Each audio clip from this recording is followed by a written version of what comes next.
सभाध्यक्ष महोदय, जनताबाट अनुमोदित भएर आउनुभएका सम्पूर्ण माननीय सदस्यहरूलाई यो सम्मानित सदनमा हार्दिक स्वागत गर्न चाहन्छु। यो संसद राष्ट्र निर्माणका शहीदहरूदेखि जेएनजी शहीदसम्मका बलिदानको सन्तान हो। म ती सम्पूर्ण शहीदहरूप्रति शिर झुकाएर श्रद्धापूर्वक श्रद्धाञ्जली अर्पण गर्दछु। नेपाली जनताले यसपटक ऐतिहासिक रेकर्डका साथ राष्ट्रिय स्वतन्त्र पार्टीलाई करिब 2/3 मतादेश दिएका छन्। म जनतालाई आभार मात्र प्रकट गर्दिन, यही रोस्ट्रमबाट प्रतिज्ञा गर्छु, यो मतादेशको गुण हामी जिम्मेवारी पूरा गरेर तिर्नेछौँ। यो मतादेशमा जनताको आशा पनि छ, आक्रोश पनि छ। मलाई थाहा छ हामीले पाएको मत समर्थनको मात्र होइन, परिवर्तनको मत हो। हामीलाई जनताले दिएको म्यान्डेट सिंहदरबार चलाउन होइन, सिंहदरबार बदल्न हो। म गर्वका साथ भन्न सक्छु हामीले बदल्न सुरु गरिसकेका छौं। सभाध्यक्ष महोदय, सत्तारूढ दलको सभापतिका रूपमा अब हामीले बोलेर मात्र पुग्दैन। मैले मात्र होइन, रासोपाका हरेक माननीयले कामबाटै आफूलाई, पार्टीलाई र सरकारलाई प्रमाणित गर्नुपर्छ। अब हामी राम्ररी बोल्नु भन्दा पनि हाम्रा कामहरू र सरकारका कामहरू आफै अत्यन्त राम्रोसँग बोल्नेछन् र ती बोल्न सुरु गरिसकेका कुरा फेरि पनि म निवेदन गर्न चाहन्छु। सभाध्यक्ष महोदय, हामीलाई हनीमुन पिरियडको सुविधा पनि चाहिँदैन। हामी दिन गनेर होइन, सेकेन्ड गनेर काम गर्न चाहन्छौँ र गर्न सुरु गरिसकेका छौँ। तपाईहरूले सरकारको रफ्तार देखिरहनु भएको छ। अब कर्मचारी तन्त्र सहित सिङ्गो देशले यो रफ्तारसँग गति मिलाउनुको विकल्प छैन। हामी आफ्ना मात्र होइन, जायज छन् भने विपक्षी दलका चुनावी प्रतिबद्धताको पनि स्वामित्व लिन तयार भएर आएका छौं र यसको सार्वजनिक घोषणा हामीले गरिसकेका छौं। सभाध्यक्ष महोदय, सरकारका प्राथमिकता, योजना र दिशा सविस्तार सम्माननीय प्रधानमन्त्री ज्यूबाटै आवश्यक परे बोलेर र आवश्यक नपर्दा नबोलेरै कामबाट प्रस्तुत हुने कुरा पनि म सम्मानित सदनलाई जानकारी गराउनेछु। र म आज केवल केही राजनीतिक विषयमा प्रवेश गर्न चाहन्छु। सभाध्यक्ष महोदय, यो सम्मानित संसदमा यसअघि पनि पटक पटक एकल बहुमतका सरकार नबनेका होइनन्, तर ती सरकारहरू इतिहासका अङ्क बने, इतिहास बदल्ने औजार बन्न सकेनन्। किन सकेनन्? दृष्टिकोणमा समस्या थियो कि प्राथमिकतामा, पारदर्शिता र जवाफदेहितामा कमजोरी थियो कि कार्यान्वयनमा? किन अवसरहरूलाई परिणाममा बदल्न सकिएन?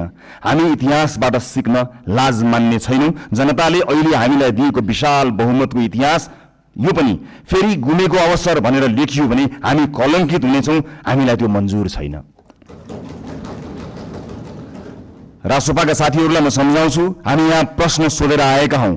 अहिले बस्ने ठाउँ फेरि होला, तर आज पनि ती प्रश्नहरूप्रति हाम्रो नैतिक जिम्मेवारी उस्तै छ। अब साबित गर्नु छ कि हामीलाई केवल प्रश्न सोध्न मात्र आउँदैन, उत्तर दिन पनि आउँछ। समस्या देखाउन मात्र होइन, समाधान खोज्न पनि आउँछ। प्रतिपक्ष दलहरूलाई मेरो विनम्र आग्रह छ, हामीमाथि 24 घण्टा निगरानी गरिदिनु होला। शासनमा तपाईहरूको लामो अनुभव छ, हाम्रा कमजोरी उजागर गरिदिनु होला, गल्ती देखाइदिनु होला।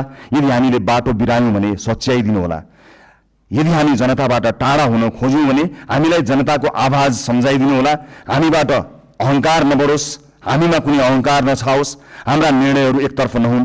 लोकतन्त्रमा सत्ता पक्ष र प्रतिपक्ष प्रतिस्पर्धी मात्र होइनन्, एकअर्काका पूरक पनि हुन्। एकले काम गर्छ, अर्कोले निगरानी गर्छ। एकले योजना बनाउँछ, अर्कोले परख गर्छ। हामी प्रतिपक्षको आवाज कमजोर हुन दिने छैनौं, किनकि प्रतिपक्षको आवाज कमजोर बनाइयो र उपेक्षा गरियो भने लोकतन्त्र कमजोर हुनेछ। यो हामीले अस्ति भर्खरै देखिसकेका छौं। यो संसद बहसको थलो हुनेछ, प्रतिशोधको होइन। हिजो आफ्नालाई बचाउन र विपक्षीलाई फसाउन कानूनमै संशोधन गरिएको छ र अध्यादेश समेत ल्याइएको छ। त्यस्ता गलत क्रियाकलाप यथाशीघ्र सच्याइने कुरा म यो सम्मानित सदनलाई जानकारी गराउन चाहन्छु। प्रतिपक्षमाथि अहंकार र प्रतिशोधको त्यो अध्याय अब दोहोरिने छैन। आस्थाका आधारमा फरक व्यवहार हुने छैन। अब अन्यायपूर्वक विधि नै निचेर सुन्न मन लागेका कुरा नसुनौ भनेर कसैको माइक काटिने छैन। संसदीय समितिहरूमा संख्याकै बलमा प्रतिशोध र अत्याचार हुने छैन, तर सुशासनको वेग भने रोकिने छैन। न्याय पाउने न्याय पाउने पहिलो हक शहीदकी आमाको हो, त्यसलाई प्रतिशोध भन्न पाइने छैन।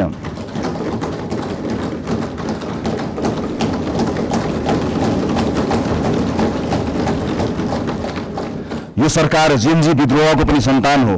हिजो संविधान र कानुनको आवरणमा नेता र पार्टीका सिफारिसबाट नियुक्ति लिएकाहरूले स्वैच्छिक रूपमा राजीनामा दिँदै विधिको पालना गर्नमा सहयोग गरिदिनु हुन म अपिल गर्न चाहन्छु।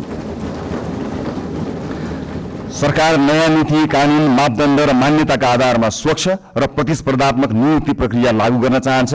हिजो नियुक्ति लिएका सार्वजनिक सेवा र निकायका पदाधिकारीहरूले स्वेच्छाले मार्ग प्रशस्त गरिदिनु हुनेछ भन्ने अपेक्षा पनि गर्दछु।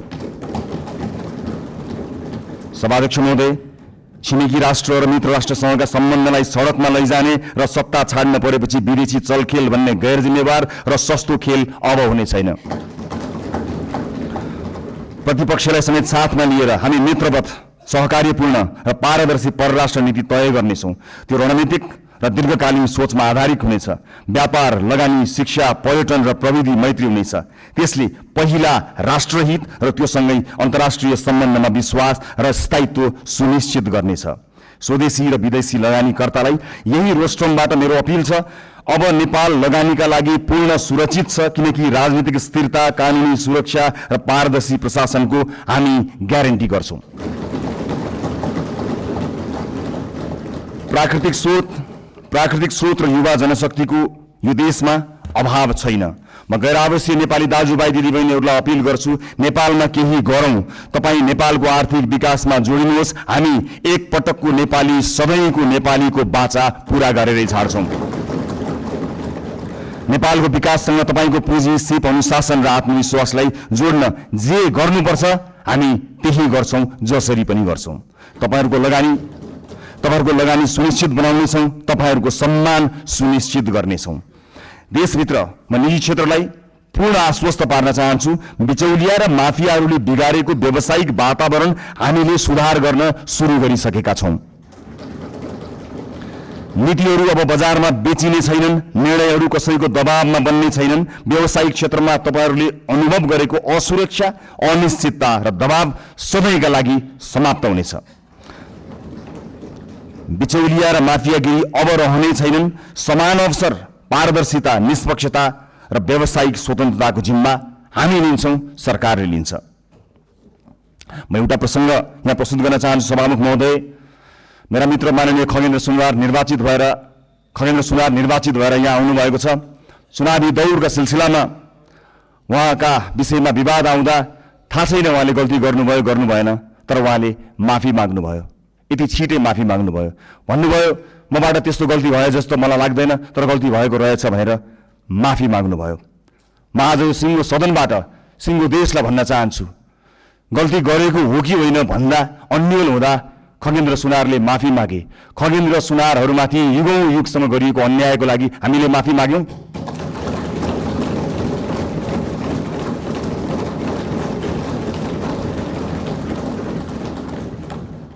यो देशको दलित समुदायलाई मैले आज सार्वजनिक क्षमा याचनाका साथ केही भन्नु छ। यो सरकार शताब्दीदेखिको विभेदको, अन्यायको, अत्याचारको इतिहाससँग पहिलो पटक सामूहिक र सार्वजनिक माफी माग्दैछ, त्यो पनि यो सदनबाट।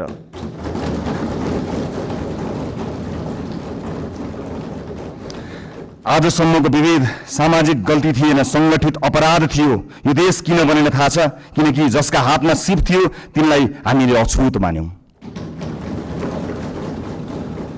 अब कुनै पनि नेपाली जातका नाममा झुक्नु पर्ने छैन। म सिङ्गो पार्टी, सम्माननीय प्रधानमन्त्रीज्यू, सरकारको तर्फबाट पनि माफी माग्छौँ र यो माफीको मूल्य अब न्यायले गर्नेछ भन्ने कुरा पनि सुनिश्चित गर्न चाहन्छु। यो रोस्ट्रमबाट मैले आमा र दिदीबहिनीहरूलाई पनि केही भन्नु छ। यो देशमा तपाईहरूले सबैभन्दा धेरै जिम्मेवारी बोकेर पनि सबैभन्दा कम अवसर पाउनुभयो। घर सम्हाल्नुभयो, परिवार बचाउनुभयो, समाज चलाउनुभयो, तर त्यसलाई काम मानिएन। महिलालाई अवसर अब अनुग्रह होइन, अधिकार हुनेछ। हामी सुनिश्चित गर्नेछौँ शिक्षा र रोजगारीमा बराबर पहुँच, राज्यका हरेक तहमा अर्थपूर्ण प्रतिनिधित्व, कर्मस्थल र समाजमा सुरक्षा र सम्मान, अनि महिला विरुद्धका हिंसामा शून्य सहनशीलता। कुनै छोरीले कुनै छोरीले अब आफ्नो सपना सानो बनाउनु पर्ने छैन। अबको यात्रा केवल समानताको होइन, सशक्तिकरणको हुनेछ। सँगसँगै ज्येष्ठ नागरिकहरूको आर्थिक सुरक्षा, सामाजिक कल्याण र आत्मसम्मान पनि हाम्रो कर्तव्य हुनेछ। आजको संसदको जनादेशका वास्तविक रचयिता हुनुहुन्छ वैदेशिक रोजगारमा रहेका नेपाली दाजुभाइ दिदीबहिनीहरू। यो देशमा आजसम्म सधैँ तपाईहरूले पठाएको रेमिटेन्सको कुरा भयो, तर आज म पैसाको होइन, तपाईहरूले तिर्नुभएको व्यक्तिगत मूल्यको कुरा गर्छु। परिवारबाट अलगिनु भयो, आमा बुवाको साथ गुमाउनु भयो, कलिला छोराछोरीको बाल्यकाल गुमाउनु भयो, चाडपर्वको रमाइलो, परिवारको माया, आफ्नो गाउँघरको न्यानोपन गुमाउनु भयो। कतिले आमा बाबुको मृत्युमा काँध थाप्न पाउनु भएन, कतिले सन्तानको पहिलो पाइला देख्न पाउनु भएन। आज म यहीँबाट क्षमा याचनाका साथ स्वीकार गर्छु, यो देशले तपाईहरूको त्यागको उचित सम्मान गरेन। अब तपाईहरूको पीडा केवल कथा बन्ने छैन, नीति बन्ने छ, राज्यको प्राथमिकता बन्ने छ।